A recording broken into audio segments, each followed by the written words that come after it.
Hey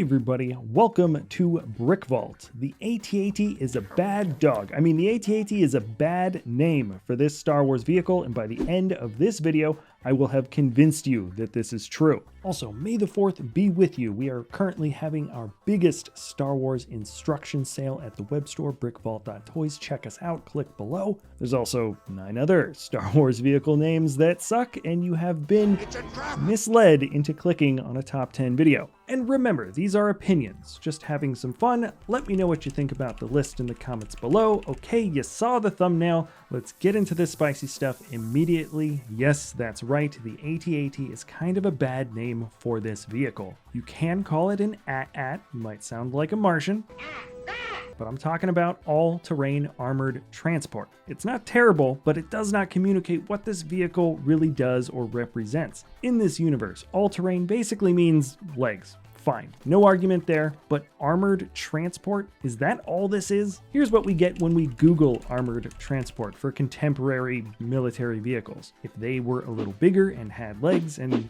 had some have cannons, I could see a similarity. Heck, this one actually kind of looks like the head of an AT-AT. But remember, this is a transport in a world where these kinds of war machines exist. There are tanks and rocket things and all kinds of crazy high-powered weapons on the ground. And then when you zoom back to Star Wars, the AT-AT, at this time in the Star Wars timeline, is the most high-powered weapon out of all the ground vehicles that the Empire produces. The same Empire that controls the whole galaxy. Go for Papa Palpatine. And they call it just a transport, also the slowest moving, which is kind of interesting, something you might not want for a transport. Next, the body shape is supposed to be based on the hull of the single most badass ground vehicle ever produced in the galaxy, the clone turbo tank. And here, let me extend this olive branch. Maybe they intentionally understated the name so it could appear less threatening to the subjugated territories. No! Isn't that cute? But it's wrong! Get that twig out of here. This transport here is the TIE Reaper. We got the Trexler Marauder, Star Destroyers, the not-so-alive Sun. AT-AT is not egregiously bad, it just doesn't fit. And the next ones up we have here are the Dwarf Spider Droid and Homing Spider Droid. They're interchangeable. Spiders have 8 legs, and these do not. I know, who cares? Everyone knows spiders have 8 legs. This kind of criticism on the surface might look petty. Like, does any vehicle with an animal name need to have correct anatomy? If in a parallel universe these droids got double the legs, then would I be making this video saying, where's the abdomen?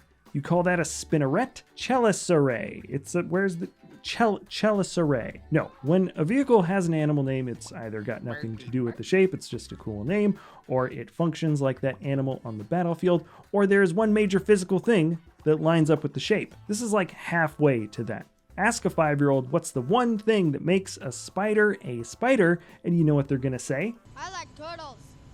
All right. Well, most of them are gonna say 8 legs. These things look like freaking water striders. I think I've made my point. Also, the AT-OT should have been called the Water Bear. We're moving on. We've got the YT-1300 Light Freighter. You guys probably don't even know this one. You just have to be one of those people that just sort of knows, you know? Oh, wait a second. It's the same ship as the Millennium Falcon. And actually, while I got you here, this has been a long time coming anyway. We can add the YT-2400 Light Freighter to this and the VCX-100 Light Freighter, the Ghost. None of them work as freighters, not even light freighters, not even close, and let me break it down. Because sure, you can carry some boxes on these ships, but so can a Toyota Corolla GR, Morizo Edition, in smoke, with a signed Alcantara shift knob. Sorry, yeah, that can carry your IKEA lamp and a futon, but it doesn't mean it has anything to do with freight. In our world, freighters are the biggest versions of any vehicle we make usually. They are the biggest ships most of the time, they're the biggest planes, the biggest trucks. Let's not get into mining, I'm on a roll. The idea is that you get the biggest thing and put the most stuff on it so you make less trips, therefore reducing the cost of transport, everybody's happy. And now let's go galactic, as in interplanetary travel, and the Falcon is barely thicker than a person can stand up. Do you remember episode 1, the Lucrehulk droid control ship? This is pod racing. approximately 100,000 times bigger than that of the Falcon. That's a converted freighter in Star Wars. It's got a circular design, fairly space efficient, great openings for getting stuff in and out. I measured this model and then measured and drew and cut out a little image of an exact scaling image or top-down view of the Millennium Falcon. That 13mm long green speck on a piece of paper is a light freighter, while the massive Lego model it is sitting on is a freighter. Corellians are whack at naming. Let's move on to the next one. The TX-225 GAVW Occupier Combat Assault Tank.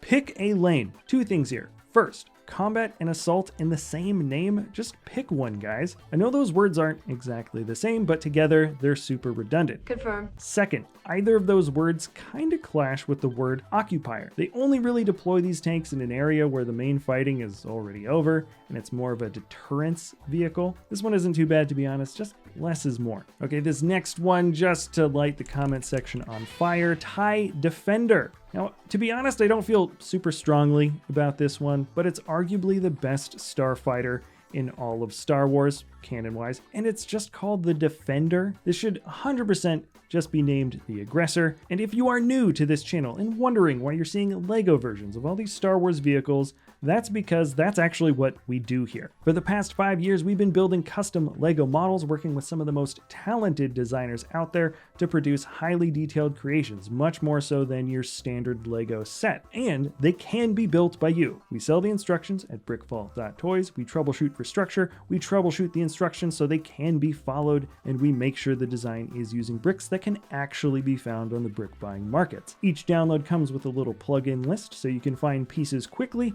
And alrighty, that's it. brickvault.toys linked in the description below. And just to be clear, every single physical LEGO build you see in this video is something that we sell the instructions for at brickvault.toys. Right now we're having a May 4th sale. Everything Star Wars is 25% off. It's our biggest one that we've ever had. If you are thinking about putting together some cool looking models, now might be the time. Also, feel free to like this video. It certainly helps us out here at the channel, and it is taking a lot longer to edit this video than I originally thought. All right, we're moving on to the variable geometry self-propelled battle droid Mark I. You know it as the Vulture droid. In all honesty, both versions of the name don't work. These do not look like or mimic the actions of a vulture. There's probably like 10 better animal names they could have used here, but I added it to the list for this mouthful of a tech name. Variable geometry. Fine, that basically means wings can fold, but self-propelled is just wrong. I don't have time to get into the specifics of this definition. There's like a lot of weird history around it, but these Star Wars vehicles also have self-propelled in their names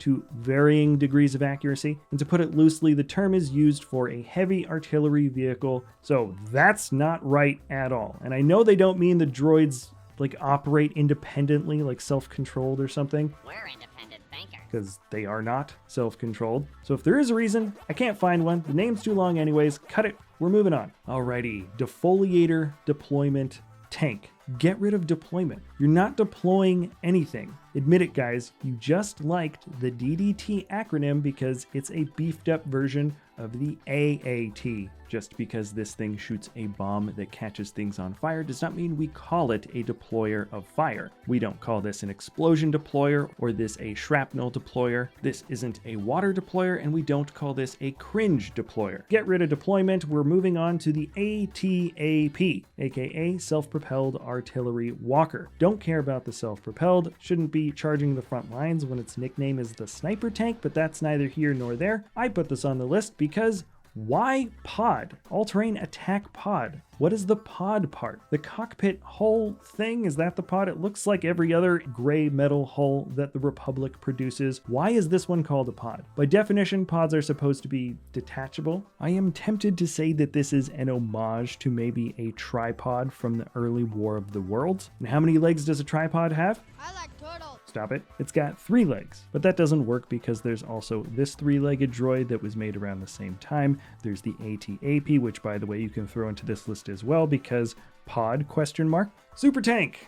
dumb name. Okay, I said I wasn't just going to add something to the list for having a silly name, but come on, Super Tank? I get that this isn't the first time they tacked on super to a thing and called it a day. You got the Battle Droid, then there's the Super Battle Droid. You got the Star Destroyer, then there's the Super Star Destroyer. You got Dave, and then there's Super Dave. Who is writing this?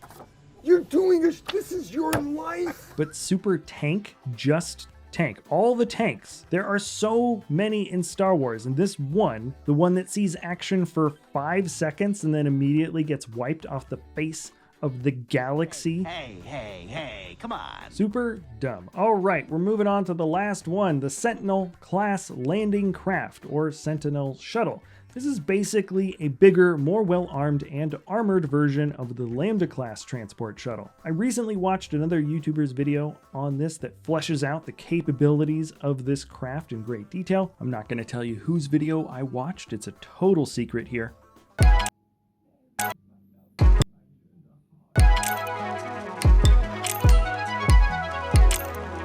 Basically, this is designed to be even better at getting troops and equipment in and out of hotspots. 25% more armor, tons more medium to light weapon systems, and then you look at the word Sentinel. It means soldier or guard whose job is to stand and keep watch? What? That has nothing to do with what this thing was designed for. If only there was some other vehicle that fit the name Sentinel better than this one.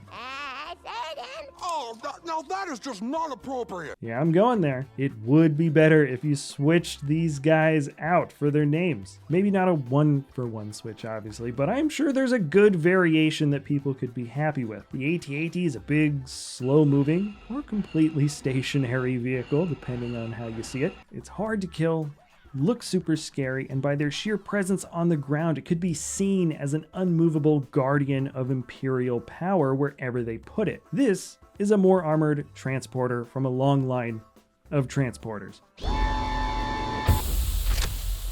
So was any of this convincing? Feel free to rate my rant below. Alternate name suggestions are welcome. Check out our web store, brickvault.toys, and here are some other videos for you to watch as well.